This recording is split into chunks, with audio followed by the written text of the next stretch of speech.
বদ্ধ কক্ষে পড়ে আছে ল্যাপটপ, স্ক্যানার, প্রিন্টার সহ ডিজিটাল ডিভাইস। ব্যবহার না হয় ময়লার আবরণ পড়েছে যন্ত্রগুলোর ওপর।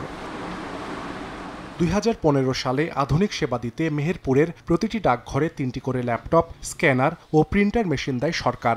উদ্যোক্তাদের সেবা দিতে 3 বছর মেয়াদী প্রকল্পে শুরু হয় ডিজিটাল সেবা প্রদান ও কম্পিউটার প্রশিক্ষণ কার্যক্রম। তবে কিছুদিন না যেতেই আবারও শুধু চিঠি আদান প্রদানেই সীমাবদ্ধ হয়ে পড়ে শাখা পোস্ট অফিসগুলোর কার্যক্রম।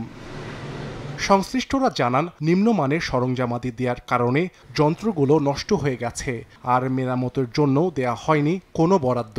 এ কারণে চালু রাখা সম্ভব হয়নি ডিজিটাল সেবা কার্যক্রম। ইনস্ট্রুমেন্টগুলো দেওয়া হয়েছিল এগুলো নিম্নমানের। 2-1 বছর যেতে না যেতেই সব অকেজো। অফিসিয়াল কাগজপাতি সবকিছু নিজস্ব খরচে পরিচালনা করি। এগুলো যদি সরকার যদি মোটামুটি এগুলো মেরামত করে দেয়, কিন্তু এদিকে সরকারের কোনো নজর নাই। পুনরায় কম্পিউটার প্রশিক্ষণ সহ অন্যান্য সেবা চালুর দাবি এলাকাবাসীর। নগদে 500 টাকা বা তার বেশি পেমেন্টে পেতে পারেন ঢাকায় জমিসহ 20 কোটি টাকার পুরস্কার।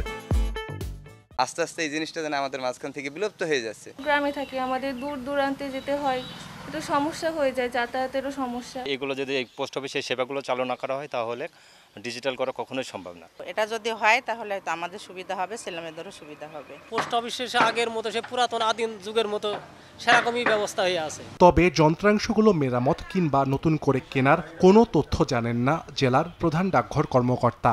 এই মুহূর্তে কোনো নির্দেশনা ওইভাবে নাই, তবে আমি যে smart service point of post অফিসের কথা যেটা বললাম, এইটা পরবর্তীতে যাবে। এটা প্রাথমিকভাবে সকল প্রধান ডাকঘর এবং উপজেলা ডাকঘর, পাশাপাশি কিছু সাব অফিসগুলোতেও দেওয়া হয়েছে। মেহেরপুরে মোট 29টি শাখা ডাকঘর রয়েছে। সময় সংবাদ, মেহেরপুর।